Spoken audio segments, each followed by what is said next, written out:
இன்றைக்கி நம்ம சேனலில் பிஎஸ் வினோத் இயக்கத்தில் சூரி நடிப்பில் தேட்டர்ஸில் ரன் ஆகிட்டு இருக்க கொட்டுக்காளி படம் எப்படி இருக்குன்னு பார்ப்போம். சூரியோட அத்தை பொண்ணுக்கு பேய் பிடிச்சிருது. அதை குணப்படுத்த சூரியும் அவங்க ஃபேமிலியும் கோவிலுக்கு போகிறாங்க. அவங்க போகிற வழியில் என்ன சம்பவம் நடக்குது, இதான் இந்த கொட்டுக்காளி. இது ஒரு ஸ்லோ பேஸ்ட் மூவி. இந்த படத்தில் மியூசிக் இல்லை, வெறும் சவுண்ட் எஃபெக்ட் மட்டும்தான். புதுசாக ட்ரை பண்ணியிருக்காங்க, அதுவும் ஒர்க் ஆச்சு. மியூசிக் இல்லையே அப்படின்னு எந்த ஒரு இடத்துல இந்த படம் ஃபீல் பண்ண வைக்கல. அதே மாதிரி மியூசிக் இல்லைன்னு யோசிக்கவும் வைக்கல. சூரி நல்லாவே இந்த படத்தில் நடிச்சிருக்காரு. அவர் கேரக்டருக்கு ஏற்ற மாதிரி வாய்ஸை மாற்றி நடிச்சிருப்பார். சூரி மட்டும் இல்லாமல் இந்த படத்தில் நடித்த எல்லாரும் நல்லாவே நடிச்சிருப்பாங்க. படம் முழுக்க ட்ராவல் தான். சூரி சண்டை போடுற மாதிரி ஒரு சீன் இருக்கும், நிஜத்தில் நடக்கிற மாதிரி அந்த சீன் எடுத்திருப்பாங்க.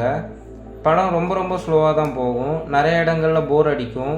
இது என்னடா கிளைமேக்ஸை இப்படி சொதப்பிட்டாங்கன்னு எல்லாருக்கும் தோணும். ஆனால் படத்துக்கு ஏற்ற ஒரு கிளைமேக்ஸை தான் வச்சுருக்காங்க. படத்தோட ரன் டைம் 1 hour 40 minutes. ரொம்ப சின்ன படம் இருந்தாலுமே படம் ரொம்ப ரொம்ப ஸ்லோவாக தான் போகும். ஸ்லோ பேஸ்ட் மூவியை விரும்பி பார்க்குறவங்க ஒன் டைம் இந்த படத்தை ட்ரை பண்ணி பார்க்கலாம். நான் இந்த படத்துக்கு 3.5 ரேட்டிங் கொடுக்குறேன்.